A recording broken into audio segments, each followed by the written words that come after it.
Buenos días a todos, bendiciones y saludos fraternales desde aquí de mi casa. El Señor los bendiga, hermanos, y gracias al Señor estamos muy bien acá.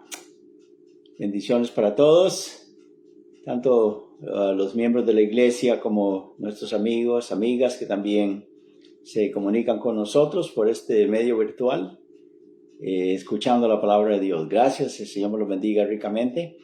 Vamos a leer en 2 de Pedro de nuevo. Comenzamos el domingo pasado en este capítulo 2 de 2 de Pedro. ¿Cuánto tiempo nos va a tomar cubrir todo el capítulo? No sé, pero esta es la segunda conferencia que vamos a tener esta mañana,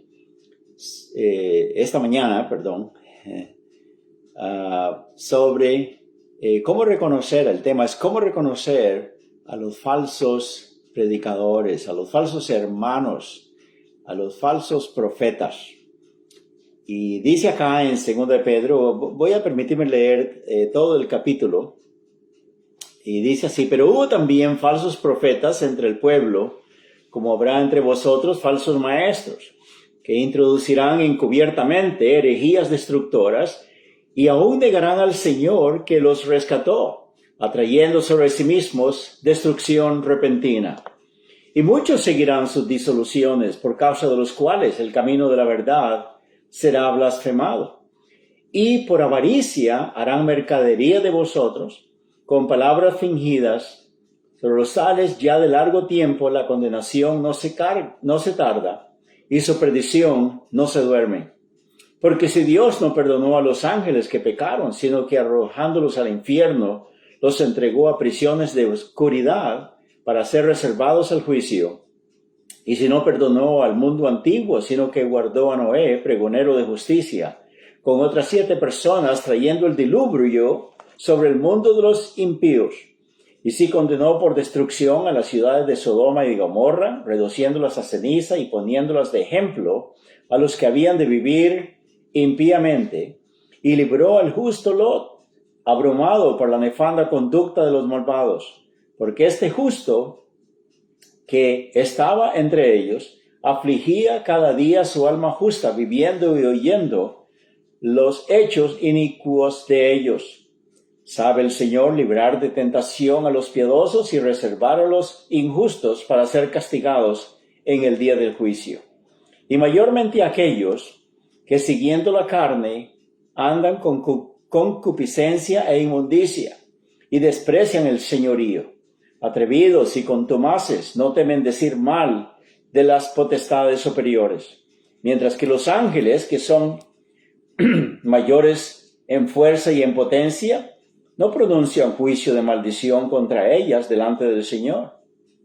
Pero estos, hablando mal de cosas que no entienden, como animales irracionales, nacidos para presa y destrucción, perecerán en su propia perdición, recibiendo el galardón de su injusticia, ya que tienen por delicia el gozar de deleites cada día.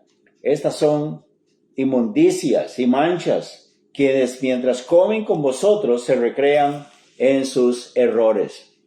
También tienen los ojos llenos de adulterio, no se sacian de pecar, seducen a las almas inconstantes, tienen el corazón habituado a la codicia y son hijos de maldición. Han dejado el camino recto, se han extraviado siguiendo el camino de Balaam, hijo de Beor, el cual amó el premio de la maldad. Pero fue reprendido por su iniquidad, pues una muda bestia de carga, hablando con voz de hombre, refrenó la locura del profeta.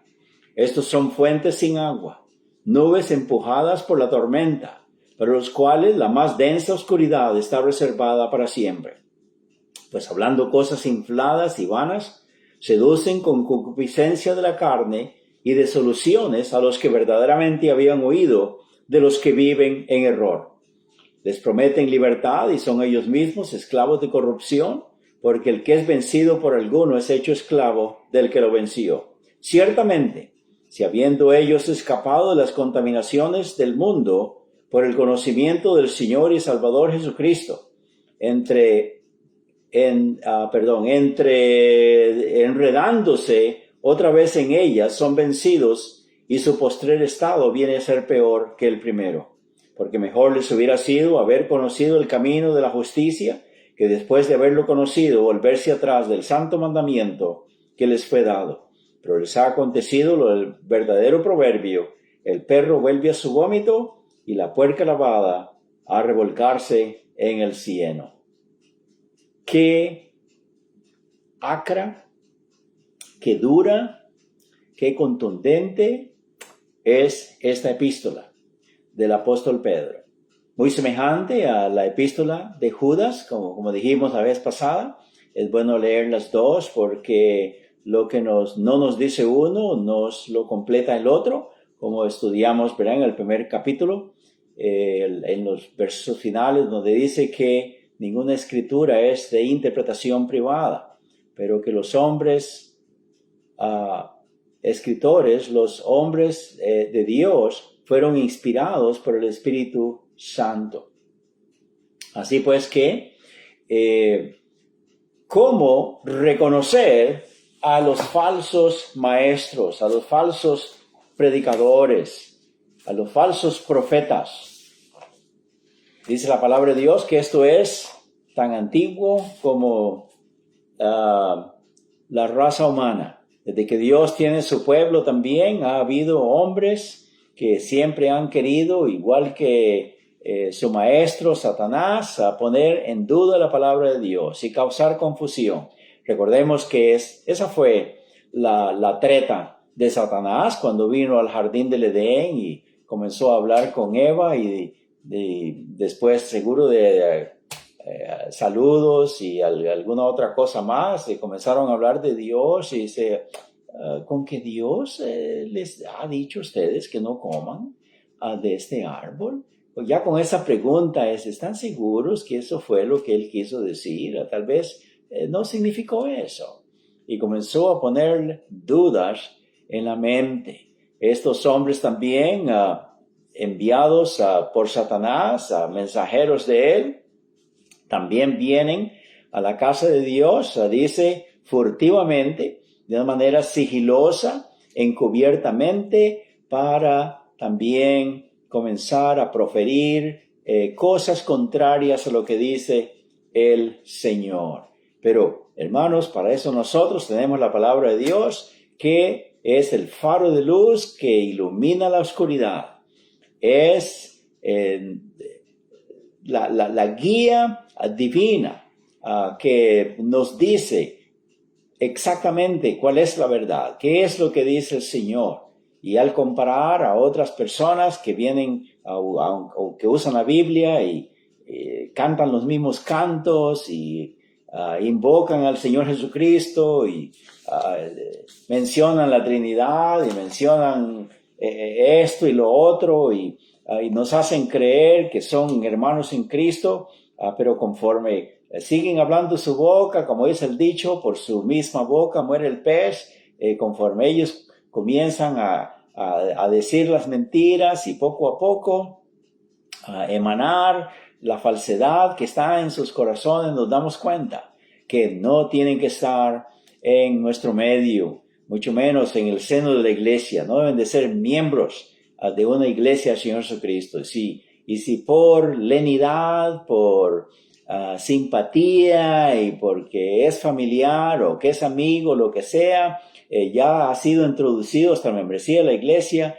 hermanos, él debe de ser o ella inmediatamente excluido.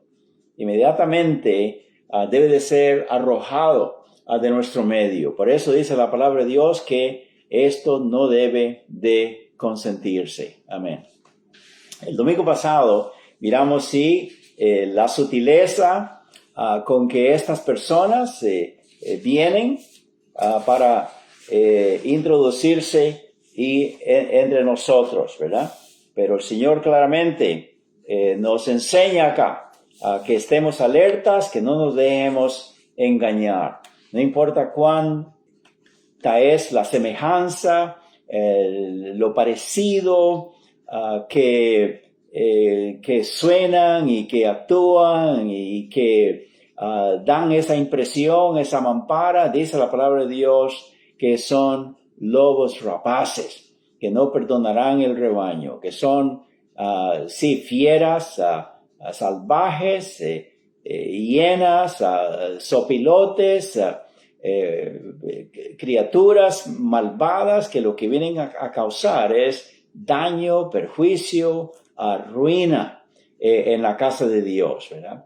Y la sutileza la estuvimos mirando el domingo pasado, cómo ellos hacen creer a los hijos de Dios, a la iglesia del Señor Jesucristo, a los que verdaderamente quieren con toda integridad, con toda honestidad, solamente predicar la verdad y enseñar la palabra de Dios. Ellos vienen sutilmente haciendo creer al principio que ellos también tienen la misma finalidad, pero no, pronto se dan a conocer de que son emisarios de Satanás mismo. Amén.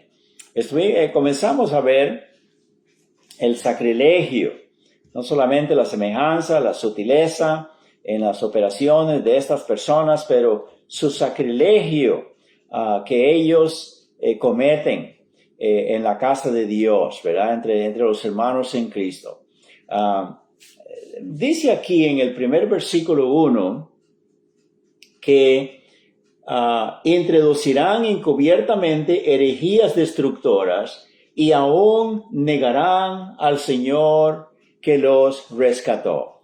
Yo sé que esta frase, así nomás, mirándola, nos puede confundir con el resto del capítulo, porque decimos, un momento, entonces son salvos, son en verdad hijos de Dios, pero nada más que son rebeldes, contradictores, y opositores a la verdad, pero que siendo salvos ellos escogen este camino malvado. No, la palabra de Dios dice que no son salvos. No nos dejemos llevar por esa duda, porque hermanos, cuando dice la palabra de Dios que ellos niegan al Señor que los rescató, es lo que está diciendo la palabra de Dios aquí, que ellos han sido rescatados, pero no prácticamente, sino más bien potencialmente.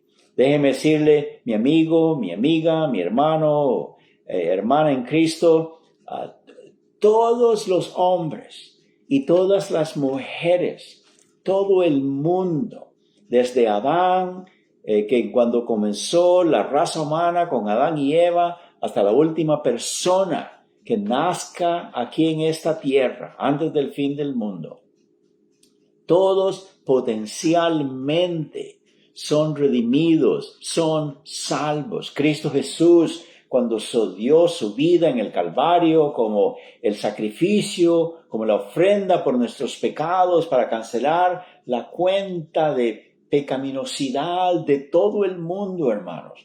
Él complació a Dios, Él agradó a Dios, Él ganó el crédito delante de Dios de que su sacrificio, su muerte en la cruz, su sepultura y su resurrección es, hermanos, la prueba, la comprobación de que Él cumplió con toda la justicia que Dios requería para la salvación de todo el mundo, de todas las personas. Por eso la palabra de Dios dice en Juan 3:16, ¿verdad? De tal manera amó Dios al mundo. Y al mundo es a todos los habitantes de la tierra. De tal manera amó Dios al mundo que dio a su Hijo unigénito para que todo aquel que en Él crea no se pierda, mas tenga vida eterna. Potencialmente, pues, Él es el Salvador de todo el mundo, pero se requiere que cada uno crea en el Señor. Por eso esta expresión acá, al Señor que los rescató, al Señor que los redimió, al Señor que los compró con su sangre. Ellos niegan eso.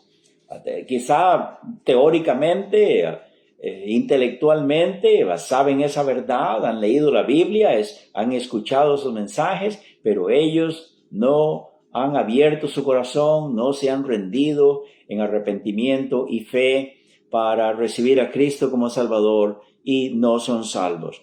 Hebreos capítulo 2, el versículo 9 es bueno que revisemos algunos textos sobre esto que acabo de decir, que potencialmente todos los seres humanos tienen la oportunidad de ser salvos, porque Cristo los ha rescatado a todos, los ha redimido a todos, ha pagado el precio, ha cancelado la deuda delante de Dios de todos. Y dice en Hebreos 2:9 que vemos aquel que fue hecho un poco menor que los ángeles, a Jesús, coronado de gloria y de honra, a causa del padecimiento de la muerte, a causa de el suplicio que Él experimentó, que Él sufrió, físico, mental, psíquico, espiritual, como ofrenda por los pecados de todo el mundo, a causa del padecimiento de la muerte.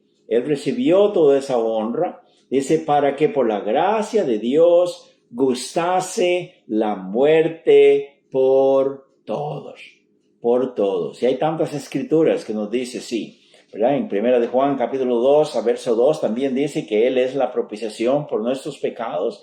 Dice la palabra de Dios ahí, 1 de Juan 2:2, dice, la propiciación. La propiciación quiere decir el pago exacto, necesario, que complació a Dios, que satisfizo la justicia de Dios. Eso quiere decir esa palabra. La propiciación por nuestros pecados, y no solamente por los nuestros, creyentes los hijos de Dios, sino la propiciación por los pecados de todo el mundo. Amén. De todo el mundo. Y también en 1 Timoteo, capítulo 2, versos 3 al 6, miren lo que dice también claramente en cuanto a esto, otro texto paralelo. Dice, porque esto es bueno, 1 Timoteo 2:3, y agradable delante de Dios nuestro Salvador, que es el orar por todos los hombres. Dice, el cual quiere que todos los hombres, Él quiere que todos los hombres sean salvos y vengan al conocimiento de la verdad. Porque hay un solo Dios y un solo mediador entre Dios y los hombres, Jesucristo, hombre, el cual se dio a sí mismo en rescate por todos, de lo cual se dio testimonio a su debido tiempo. Amén.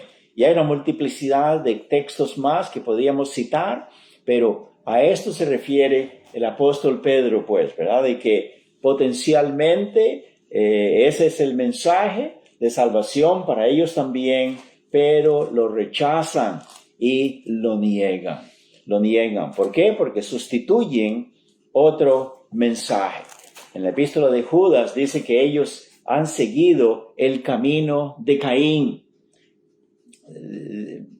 Les estoy diciendo, hermanos, que es importante leer esa epístola. Esto no está en Pedro acá, pero está hablando del mismo tipo de individuos que vienen solamente a causar ruina, devastación en la casa de Dios. Y en el libro de Judas dice que ellos han seguido el camino de Caín. Acordémonos que allá en Génesis capítulo 4, cuando ambos de estos muchachos, tanto Caín como Abel, dice que trajeron una ofrenda cada uno delante de Dios, un sacrificio, y esa era para confesar sus pecados y presentar una ofrenda propiciatoria para que Dios perdonara sus pecados. Dice la Biblia que Abel hizo de acuerdo a la instrucción que ya su padre le había dado como Dios para perdonar el pecado de él y de Eva. Dios mismo había sacrificado un animalito, se supone que un cordero, quizá 2 corderos, uno para cada uno. Entonces la instrucción era, hijos, así hagan ustedes también, así es como Dios quiere. Que hubiera derramamiento de sangre, un animalito inocente que con su sangre cubriera los pecados de ellos. Ahora, ¿qué hizo Caín? Caín, de una manera presuntuosa, desobedeció, se rebeló contra Dios.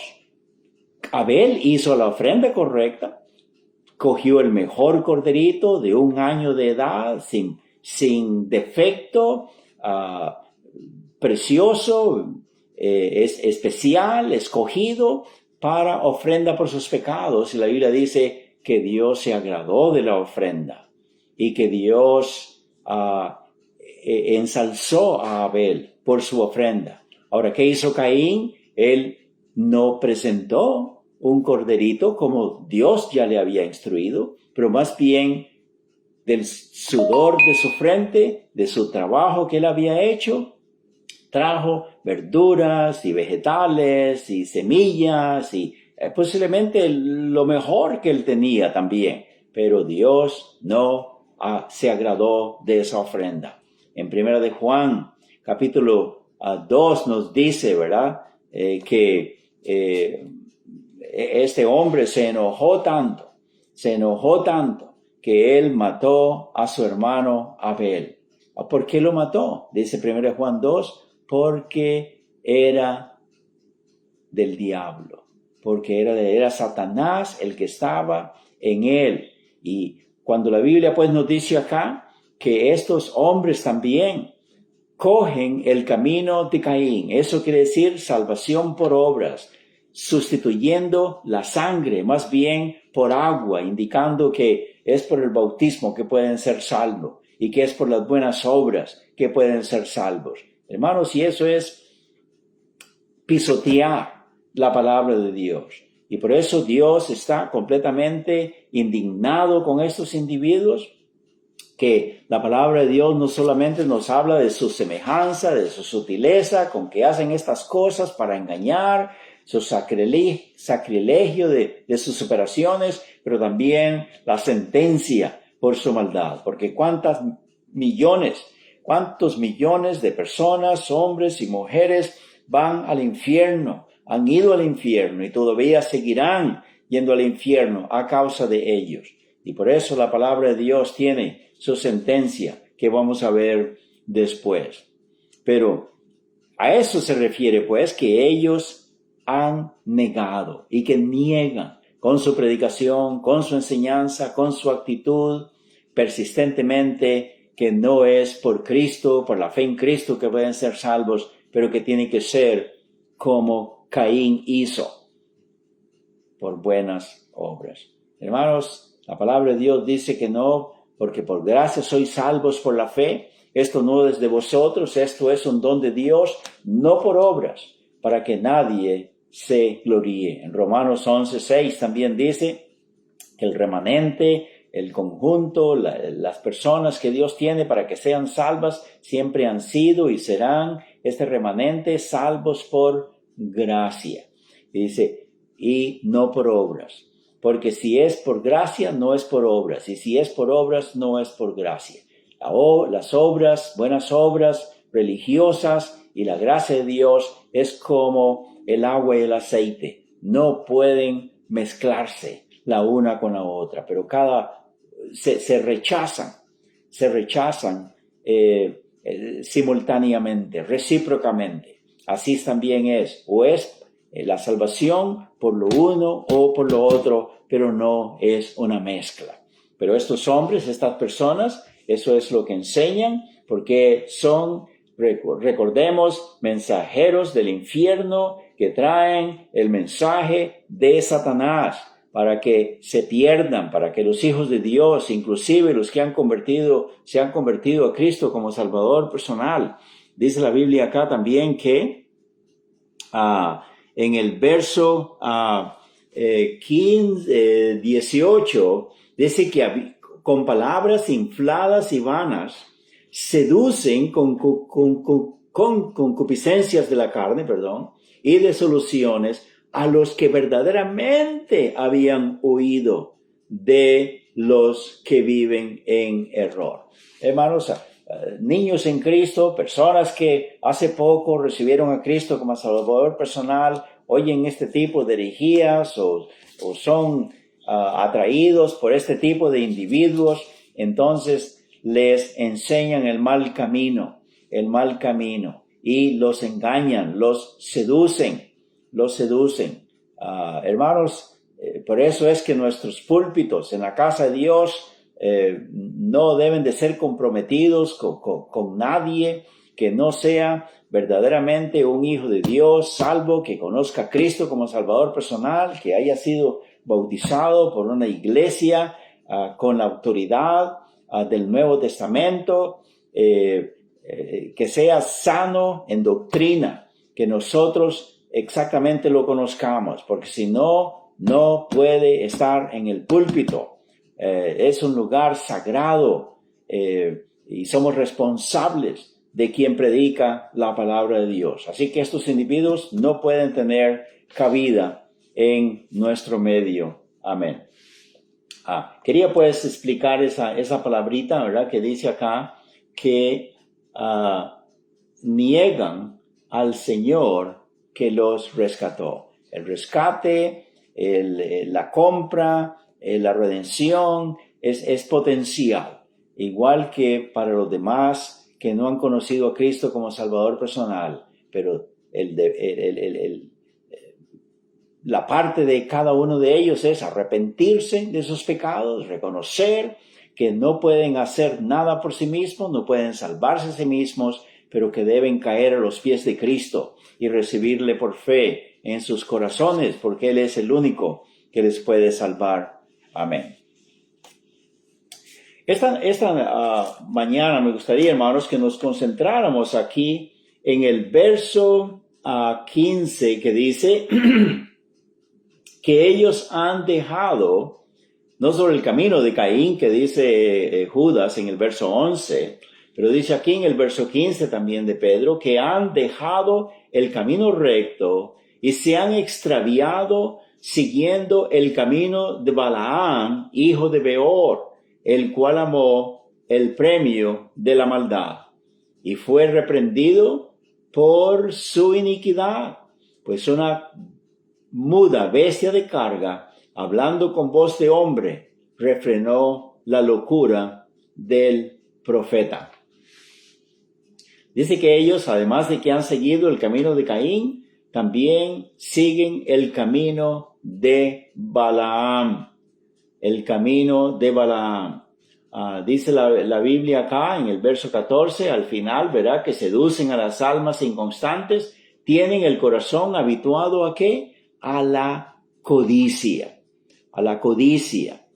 Y codiciar es desear tener dinero, desear tener el mejor automóvil, la casa más grande y lujosa, tener bastante dinero en el banco, tener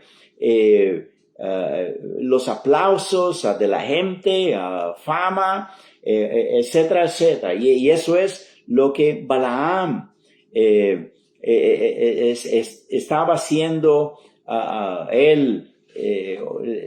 Balac, el rey, le estaba ofreciendo. En el libro de Números encontramos eso.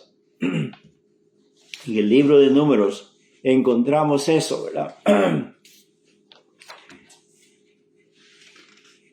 Cuando leo el capítulo 22 de Números, 23, 24 y 25, es necesario leer esos 4 capítulos, entendemos bien la situación. Ya habían pasado casi 40 años en el desierto, ya la generación pasada de los judíos que habían salido de Egipto habían muerto, quedaron postrados en el desierto por tentar a Dios, por desagradar a Dios, por rebelarse contra Dios, por no creer al Señor. Y entonces Él dio la oportunidad nada más que los jóvenes de 20 años para arriba era la nueva generación que iba a entrar a la tierra prometida. Pues ya ahora están en Moab. En Moab es la parte occidental del río Jordán. Ya pasando el río Jordán, ya en la otra ribera, en la otra orilla, ya es ahora la tierra de Canaán, la tierra prometida. Pero ahora que están ahí en Moab, este rey Balac, que ha oído, que le han venido a sus oídos, que que este pueblo, pues como Dios lo ha bendecido, lo trajo por el desierto, se abrió el Mar Rojo y todo lo demás. Entonces, como ellos tenían su falsa religión y no creían en Jehová Dios, etcétera, entonces la Biblia dice que él pensó hasta preparar sus ejércitos y atacar a Israel. Pero luego cambió por la estrategia más bien de contratar al profeta Balaam para que los maldijera. Ya ellos están ahí cerca del río Jordán, como dijimos, en esos valles, y el asunto era subir en una colina, una de las colinas de ese lugar, y ahí podía él mirar el pueblo acampando con sus tiendas, preparándose para seguir sus caminos. Y dice la Biblia que el rey Balac le ofreció palacio, le ofreció riqueza, le ofreció fama. Dice, pídeme todo lo que tú quieras, que yo te lo voy a pagar, pero maldíceme este pueblo. Él recurrió a este hombre porque creía que tenía poderes mágicos para darle un omen, una maldición al pueblo de Israel, ¿verdad? Que se enfermara, que le vinieran plagas, que se muriera, que se debilitaran, que les ocurriera todo, pero que no entraran a la tierra prometida. Y dice la Biblia que ante esta oferta, este profeta vino para consultar a Dios, a ver si él aprobaba eso, pero por supuesto que no. Dios le dijo que no. Dice, ¿qué? ¿Maldeciré al que yo he bendecido? No, yo no voy a hacer eso. Y entonces Balaam vino y le dijo por medio de los emisarios del rey Balac al rey que no, que Dios decía que no. Pero entonces Balac insistió y dobló su oferta, le ofreció todavía más dinero, pero que él maldijera al pueblo de Dios. Balaam vino de nuevo al Señor, consultó, le dijo al Señor, ok, está bien, vete a hacer el trabajo que te están pidiendo, pero tú vas a decir lo que yo ponga en tu boca. Dios le advirtió, dice, tendrás en tu corazón la codicia, tendrás en tu corazón el deseo de hacerte rico y de maldecir a mi pueblo. Dice, pero yo soy el que voy a trabajar en tu aparato fonador, en tu mente, en tu cerebro, en tu lengua, en tu boca, para que salgan las palabras que yo quiero. Amén. Dice la palabra de Dios, sí, que este hombre vino, el primer intento que hizo, ¿verdad? Está en el capítulo 23, verso 8. Vamos a ir ahí un momentito. En el libro de Números, capítulo 23, verso 8. Es cuando él comienza a emitir la primera maldición. 23, 8. Leamos desde el verso 7. Él tomó su parábola y dijo, de Aram me trajo Balac, rey de Moab, de los montes del oriente. Ven, maldíceme a Jacob, y ven, execra a Israel. Está diciendo las palabras que el rey Balac le ha pedido que le diga al pueblo de Dios, ¿verdad? Pero más bien dice, ¿por qué maldeciré yo al que Dios no maldijo? ¿Y por qué he de execrar al que Jehová no ha execrado? Él siguió diciendo más ahí sus palabras en el primer discurso que dijo. El rey se enojó y le dijo otra vez, si no lo vas a maldecir, no lo bendigas, ¿verdad?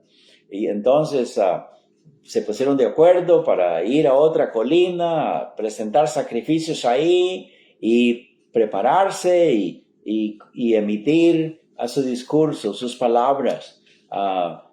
Pero otra vez, aunque fuera su intención maldecir a Dios para ganarse, al pueblo, para ganarse el premio del rey, de sus palabras, de su boca, salían otras palabras. Dice aquí en el capítulo 23, del verso 18 al 24. 18-24. Entonces él tomó su parábola. Esta es la segunda vez, ¿verdad? Y dijo: Balac, levántate y oye. Escucha mis palabras, hijo de Zippor. Recordemos que Dios le dijo: vas a decir las palabras que yo ponga en tu boca. Es Dios que le ha puesto esto. Dios no es hombre para que muera, ni hijo de hombre para que se arrepienta. Él dijo y no hará, habló y no lo ejecutará. Mire lo que dice en el verso 20. He aquí he recibido orden de bendecir. Él dio bendición y no podrá revocarla. No ha notado iniquidad en Jacob, ni ha visto perversidad en Israel. Jehová su Dios está con él, y júbilo de rey en él. Y por supuesto que hay más cosas, ¿verdad?, que dice allá, pero todo es bendición de Dios para su pueblo Israel. Y lo que está diciendo aquí Dios por medio de este profeta malvado, codicioso, interesado en hacerse rico, es más bien confirmando lo que ya Dios había dicho desde hace mucho tiempo. La bendición Dios ya se la había dado a Abraham. Él dice: tu descendencia será bendita y ella será bendición a todas las familias de la tierra. A Jacob le confirmó las mismas palabras, a Isaac también, Abraham, Jacob, Isaac. Dios siempre dijo que ellos serían el pueblo bendito de Dios acá, redimido. Recordemos que en Éxodo capítulo 12 hubo la muerte de los corderos que fueron sacrificados para cada casa, y Dios miraría la sangre en las puertas, en los dinteles, y que el ángel de la muerte pasaría de ellos, ¿verdad? Ellos fueron redimidos por la sangre del cordero. Eso tipificaba el sacrificio que iba Cristo un día a llevar a cabo en el monte Calvario. Amén. Ellos depositaron fe en esa sangre. Ellos estaban bendecidos por Dios. O si se portaron mal en el desierto, o si Dios no les quitó la salvación, pero les quitó su vida. Les quitó su vida física, les quitó la oportunidad de entrar a la tierra de Canaán. Y luego la otra generación de Dios, de ellos, de muchachos de 20 años para arriba, que es la que está ahí, es como que Balac, el rey, dijera: de todas maneras, este pueblo es malo, Dios se ha equivocado, pecan, se rebelan contra Dios.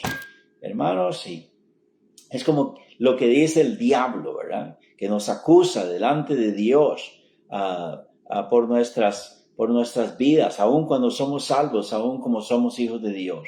Pero hermanos, la gracia del Señor es de que no es por nuestra actitud, no es por nuestra vida, no es por nuestro crédito que nosotros seamos salvos, pero es porque es un regalo de Dios.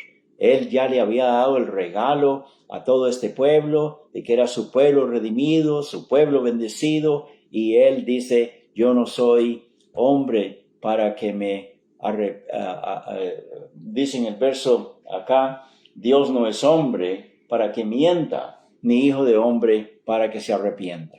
Hermano y hermana, mire cómo esto era obra de Satanás, para que el pueblo fuera redimido. Y es verdad, ellos no merecían, este pueblo no merecía entrar ahí a la tierra de Canaán, pero Dios siempre los perdonó. Mire que dice acá en el verso 20. Y aquí he recibido orden de bendecir. Él dio bendición y no podré revocarla. No ha notado iniquidad en Jacob. Y cuando dicen Jacob, es sinónimo de Israel, al pueblo, a todos ellos, millones que están ahí, ya casi para entrar a la tierra de Canaán. Dice, no ha notado iniquidad en Jacob, no ha visto perversidad en Israel. ¿Sabe por qué, hermanos? Porque en Cristo Jesús, se colocó toda la iniquidad de Israel, toda la perversidad de todas estas personas, así como ellos depositaron su fe en Cristo Jesús para ser salvos, así también nosotros. Más démosle gloria al Señor por eso. Pero estos hombres malvados que se introducen en la casa de Dios y que por codicia, por una buena paga de las falsas iglesias, vienen estos falsos predicadores. Alerta, hermanos, no permitamos que toleremos a estos intrusos en nuestro medio. En el Primera de Timoteo, capítulo 6, versos 3 al 5. Primera de Timoteo, capítulo 6, versos 3 al 5. Miremos lo que dice. Primera de Timoteo 6, del 3 al 5. Si alguno enseña otra cosa y no se conforma a las santas palabras de nuestro Señor Jesucristo y a la doctrina que es conforme a la piedad, está envanecido, nada sabe y delira acerca de cuestiones y contiendas de palabras, de las cuales nacen envidias, pleitos, blasfemias, malas sospechas, disputas necias de hombres corruptos de entendimiento y privados de la verdad. Mire lo que dice inmediatamente, que toman la piedad como fuente de ganancia. Apártate de los tales. Estos hombres, si siguen el camino de Balaam, que por codicia quiso maldecir al pueblo de Dios, pero no lo logró, amén. Claro que como esto fracasó, este plan fracasó, la palabra de Dios nos dice, ¿verdad?, que en el libro de Apocalipsis, que ellos, en la iglesia de Pérgamo, vamos a leer eso, en la iglesia de Pérgamo, en el capítulo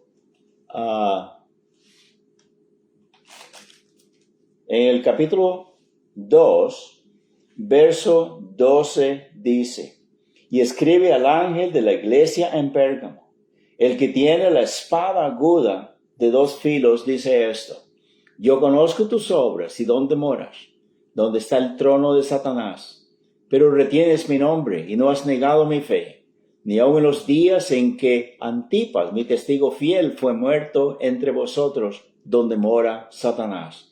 Pero tengo unas pocas cosas contra ti, que tienes ahí a los que retienen la doctrina de ¿quién? Doctrina de Balaam. Y ahora no es solamente el camino de Balaam, pero la doctrina de Balaam, que enseñaba a Balac a poner tropiezo ante los hijos de Israel, a comer de cosas sacrificadas a los ídolos y a cometer fornicación. En el capítulo 25, de Números, nos dice que eso fue lo que Balac hizo. Instruyó al rey para que hiciera una celebración para su dios, a su ídolo Baal, y que las mujeres, las muchachas se prepararan y semidesnudas se ofrecieran en este culto a Baal, que invitaran a los hombres, a los judíos, para que vinieran a la fiesta. Y dice la palabra de Dios que si ellos cayeron. Dice que 24,000 de ellos cometieron pecado y fueron muertos. Pecado de inmoralidad, de fornicación. Hermanos, la idolatría y la fornicación son como gemelas, que una atrae a la otra, ¿verdad? Y dice la palabra de Dios, pues, que esto es lo que estos hombres quieren lograr en nuestro medio. Que así como ellos se complacen en la carne y mancillan su propia carne, cometen toda clase de suciedades en sus propias vidas, que también nosotros, los hijos de Dios, caigamos en la misma perdición. Pero gracias al Señor que tenemos esta instrucción acá, esta enseñanza, y lo que vamos a hacer es, como dice en 1 Timoteo, capítulo 2, ¿verdad? Que en la casa de Dios, dice que hay vasos de honra y otros de deshonra, ¿verdad? Y que nos limpiemos para que honremos y sirvamos al Señor como Él es digno. Porque dice, apártese de iniquidad todo aquel que invoca el nombre de Cristo. Amén. Señor me lo bendiga, hermanos, y el próximo domingo continuaremos estudiando esta epístola de Pedro. Amén.